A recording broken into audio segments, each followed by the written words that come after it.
Hey guys, HDV here and welcome to a brand new video. Today we've got quite a few things to go over. Some new events have been announced. We also have Pokemon Trainer Tour, which has also been revealed. We have loads of new rumors to go over for Legend ZA, going over like 30 new Mega Evolutions. There's a lot of things to break down and get into today. So if you're excited for the video, make sure to drop a like down below. Let's try and hit 500 likes. It really helps out. Leave a comment with your thoughts on anything we cover in today's video. Subscribe if you're brand new. Ring the notification bell. With all of that out of the way, let's get into the video and I really hope that you enjoy. So, starting things off, we have a new event announced for Pokemon Scarlet and Pokemon Violet. We have Cerebi here tweeting out, saying, Cerebi update, the Pokemon Scarlet and Violet Ranked Battle Regulation H rule set has been officially revealed. It doesn't allow for the use of any legendaries or Paradox Pokemon. And I think either Mythicals as well are also not allowed during this. So, yeah, this is the new kind of regulation. They're kind of going back to the start because originally, obviously, we weren't able to use Legendaries and Paradoxes and stuff like that. And I'm guessing because Generation 10 is not going to be here for a while, so obviously Generation 9 is going to be the main competitive game for the next couple of years, so they're probably just going to like recycle what they've already done. But either way, that's Regulation H, and yeah, that is the kind of new rule set for that. Moving on, we also have Pokemon Trainer Tour, which has been announced as well. This was actually announced a few days ago, but you can actually watch it now.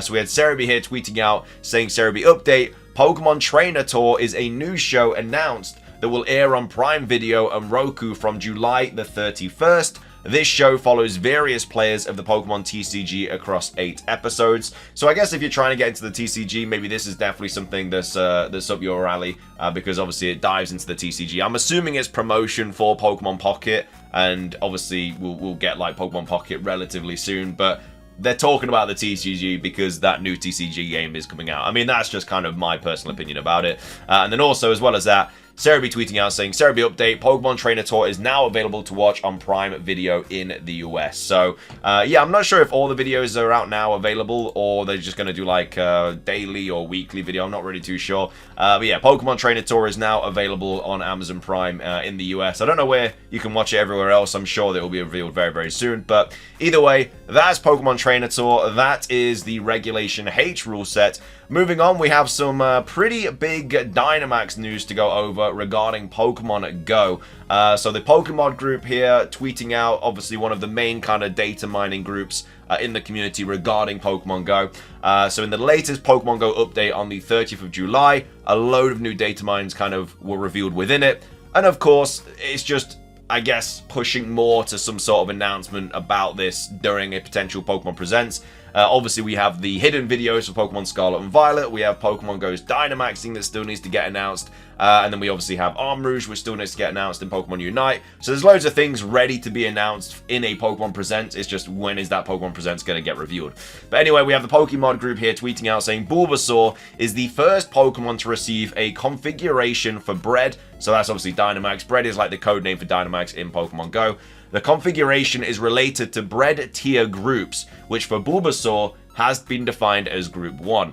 And then we actually have this person here tweeting out saying, Bread tier groups, does this signify what level of raid it is, similar to the 1, 3, 5-star raids currently in Pokemon Go, or does that mean he's up first? And then we have Pokemon group kind of retweeting this and talking about it as well, saying, this is interesting. Let's make it clear that we are not sure. This is a data mine, but this is probably not entirely related to the raid level. There is another variable for this called Bread battle level. Maybe we have something similar to the DLC, the Crown Tundra from Sword and Shield, where you can face various groups of raids. We don't know, just theory. So that would be really, really cool if we did have a sort of Dynamax adventure situation and you could invite friends just like you can normally to raids, but this time you invite them to a Dynamax raid and then you go through it just like you do in Scarlet and Violet's the Crown Tundra. And then obviously you can take on like a Dynamax Pokemon at the end of it or something like that. That'd be so cool. So like it starts off with a 1-star raid, a 3-star raid, then you do a 5-star raid, and then you take on like the Dynamax Pokemon at the end. It'd be so sick. They'd probably do like new raid passes for it or something like that, like Dynamax raid passes, which would probably be more expensive because you'd obviously be able to catch like all the Pokemon, I'm assuming. But that would be a really, really cool kind of feature for Dynamax. I'd absolutely love to see that.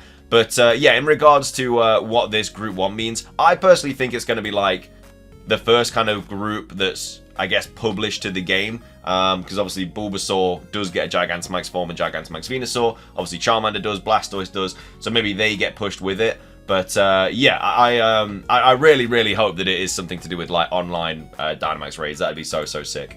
We also have this to go over as well. PokeExperto tweeting out saying the first Dynamax assets have been added to Pokemon Go, along with the 18 Dynamax moves. Their release in the game could come any day now. So again, I'm still expecting it to be revealed during a Pokemon Presents, but like I say, it could get revealed before that. If it does get revealed before it, it would be a little bit worrying about a Presents, because this is definitely something you would drop during a Pokemon Presents because it's so big. It's like a massive new gameplay feature coming to Pokemon Go. But yeah, as I say, you can clearly see that this is something that's going to be very soon in the game, because like I say, all the assets are in the game now for Dynamaxing, like the symbol and everything like that, what the raids look like. It's getting closer and closer to the release of this, obviously. And then we also have this as well. This is what Gigantamax Venusaur is going to look like in Pokemon Go. We have Pokemon Go News here tweeting out saying Bulbasaur, progress in Dynamax for Pokemon Go is coming soon. The configuration is related to bred tier groups, which for Bulbasaur has been defined as Group 1. So, like I say, there's all of the kind of models and stuff now getting added to the game, all the different sort of assets being added to the game. It is very close. We can clearly see that. But let me know your thoughts on this. Do you think all this Dynamax stuff is going to get revealed during a Pokemon Presents, or do you think it's just going to get dropped randomly? And also, would you like online kind of Dynamax adventure raids, or do you think it's just going to be like a one-off kind of raid just like we have right now? And then also, let me know your thoughts on everything else that we covered in regards to that. So that's all the like official news, Datamines, everything like that. Moving on, we have some new rumors to go over for Pokemon Scarlet and Violet, Pokemon Legends EA, should I say. So this first one talks about how they're an employee at the Nintendo ANZ as part of their marketing division. And the second one goes over like a ton of new Mega Evolutions. So, like I say, these were both posted on 4chan, so take them with a massive grain of salt. Probably gonna be false, but you never know. This first one is titled Leaks with 3 exclamation marks. It was posted by Anonymous on the 27th of July. So yeah, they say they're an employee from Nintendo ANZ as part of their marketing division. So while I can't provide proof, it's at your choice to believe this as fake or real. Here's what's coming to Pokemon regardless. So, Legends Z8 will be released as a dual release for both Nintendo Switch and Nintendo Switch 2. Nintendo Switch 2 version is largely similar with no graphic enhancements, runs slightly better than Nintendo Switch version though. So, yeah, I mean, already I don't think they're going to do that. I doubt they're going to drop it at the exact same time on both consoles. I think they'll drop it on the Switch and then maybe bring it to the Switch 2 as well. But in terms of like graphical improvements and everything, yeah, I think it will be exactly what they've said here. I think it will just run better on the Switch 2 because obviously it's a much more powerful console. But yeah, I don't think they're going to drop it simultaneously for both consoles at the same time, personally. So that's that. Moving on, Legends EA's first gameplay is shown in a first NS2 teaser, so Nintendo Switch 2 teaser. Gameplay won't be revealed until the next Pokemon Presents next year. That would be so bad. Imagine we get a game announced and we don't get gameplay of it until a year later in the Pokemon Day Presents February 2025. That would be absolutely ridiculous. But either way, that's apparently what's going to be happening. I'm assuming... yeah, the NS2 teaser would also get revealed next year then as well, I guess. 2024 is still a dry year for Pokemon.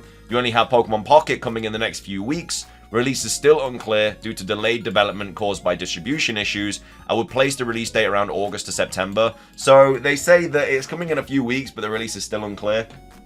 Completely contradicting themselves there. So yeah, I mean, I personally think it will probably be coming very soon anyway. I think it'll get like a massive kind of gameplay reveal at the Pokemon Presents if we do get one, and then they might like drop a demo or something like that maybe. And then it goes on to say Gen 10 is exclusively Nintendo Switch 2, currently in development as of 2022 during the final stages of Scarlet and Violet. Yeah, I completely agree with this. We all know how bad Generation 9 ran on the Switch 1. Imagine bringing the Generation 10 to the Switch 2. It'd be absolutely awful. So I'm expecting it to just be Nintendo Switch 2. I'm expecting Legends ZA to be the last kind of Nintendo Switch Pokemon game. You can expect the games to be better polished in comparison to Scarlet and Violet due to extended development time. I mean, that is obviously what we'd expect anyway.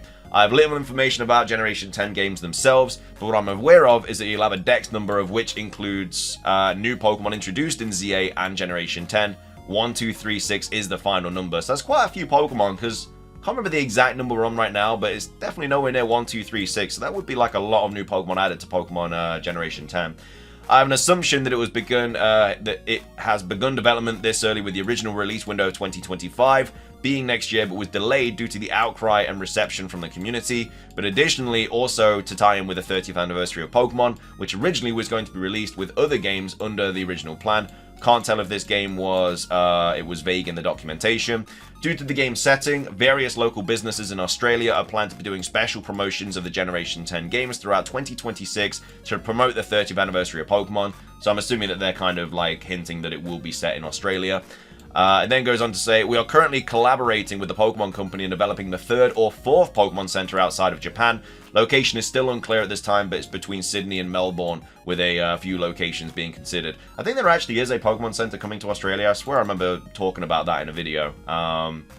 Or it might have been Canada, I'm not 100% sure. But either way, that's the first rumor. I think this is completely fake, by the way. I don't think this is real at all. So many inconsistencies in what they're saying. And yeah, I mean, this person hasn't even tried. They've not even done any research, in my opinion. So, big old fake rumor there for the first one. But let me know your thoughts on it. The second one goes into a little bit more detail about Legends ZA and the new megas that we're expecting to see. So this was posted on the 23rd of July, so yeah, like a few days ago now. And it's titled All New Mega Evolutions Plus Starter Information. It was posted by Anonymous. So again, still take it with a grain of salt. It's just as reliable as the last rumor. They were both randomly posted on 4chan, so we'll have to see if they end up being true. But either way, the game nearly doubles the amount of existing Mega Evolutions, so there's already like 40 odd Mega Evolutions, I believe, so doubling that would be kind of wild. But you know, the Mega Evolution is returning in this game. I think we're going to get the majority of the new Pokemon are going to be Mega Evolutions, in my opinion, but to like nearly double it would be a bit wild. But either way, the starters are going to be Snivy, Litten, and Totodile. So again, I think that's one of those 3 where they've just randomly selected them. But again, it could be 3 random ones. You just don't know. It could be another Gen 257 situation, just like we had in Legends Arceus, with obviously Cyndaquil, Rowlet, and Oshawott, which get regional evolutions instead of new Mega Evolutions, like how Cubone evolves in Generation 7. Cubone, okay, I see what they mean, into like a Alolan Marowak, I see what they mean. So the new Mega Evolutions for each generation. So Generation 1, we're going to be seeing Venusaur X, Blastoise X, Nidoking, Nidoqueen, Jinx, Kingler, and Snorlax. That's already 1, 2, 3, 4, 5, 6, 7 new Mega Evolutions just from Kanto. From Generation 2, we're going to be seeing a Mega Noctowl, a Mega Ariados, Mega Sunflora, Mega Slowking, and a Mega Magcargo. In Generation 3, we're going to be seeing a Mega Claydol, a Mega Chimecho, a Mega Zangoose, and a Mega Seviper. In Generation 4, so obviously no Flygon in Generation 3, which is interesting, because a lot of these rumors always talk about Flygon. Generation 4, we're going to be getting a Mega Luxray, Mega Honchkrow, Mega Roserade, Mega Mismagius, and a Mega Magnezone. In Generation 5, we're going to be getting a Mega Scrafty, Mega Crocodile, Mega Leavanny, Mega Gigalith, Mega Zoroark, Mega Vanillux, Mega Chandelure, and Mega Haxorus. Thing about Gigalith is obviously it's a trade evolution, so if this was to be true, then it would kind of confirm that they are going to be bringing back like the link cable and stuff like that for this game. Same with like Slowking and stuff like that. Like these Pokemon can only evolve via trade, and in Legends Arceus, they obviously introduced like the link cable kind of thing where they could just evolve straight away like that without having to trade. So hopefully they'd do that again, just regardless of whether this is true or not. In Generation 6, we're getting a Mega Chestnut, Mega Delphox, Mega Greninja, Mega Pyroar, Mega Malamar, Mega Gudra, Mega Noivern, and then also Mega Xerneas and Yveltal. Again, I don't think they're going to be Mega Evolutions. I think they're going to act like Mega Evolutions, but I think they're going to be different forms, just like how we got Origin forms for Dialga Palkia, and we also got kind of primal forms for Kyogre and Groudon. I think it's going to be something similar to that. And then in Generation 7, we have Mega Mudsdale, Mega Toucanon, Mega Turtonator, wait, Greedent Phalanx. Oh, wait, it says Generation 7 Plus, okay. So Mega Greedent, Mega Phalanx, Mega Boltund, Mega Speedops, Mega Scavillion, and Mega Dunsparce. Mega Greedent apparently plays an important role in the post-game with the Squirrel Mythical by hiding notes in its tail. So that's a lot of new Mega Evolutions. So what is it? 1, 2, 3, 4, 5, 6, 7, 8, 9, 10, 11, 12, 13, 14, 15, 16, 17, 18, 19, 20, 21, 2, 3, 4, 5, 6, 7, 8, 9, so what, 30, 29, 30, 31, 32, 33, 34, 5, 6, 7, 8, 39, 40, 1, 2, 3, 4, 5, 6, 7, so that's about 47, 48 new Mega Evolutions. I cannot see us getting that many. it'd be great, don't get me wrong, but that just seems so out there. Very, very unlikely to happen. But either way, let me know your thoughts on that rumor. Would you like to see this many new Mega Evolutions Legends ZA, or do you think it'll be a little bit overkill? And also, let me know your thoughts on this rumor as well. And of course, everything else that we covered in today's video as well. Regulation H, Pokemon Trainer Tour, and all the Dynamite stuff for Pokemon Go as well. So, if you did enjoy, like I say, drop a like down below. Let's try and hit 500. Leave a comment. Subscribe if you're brand new. Ring the notification bell for daily Pokemon content. Have a fantastic rest of your day. And until next time, peace.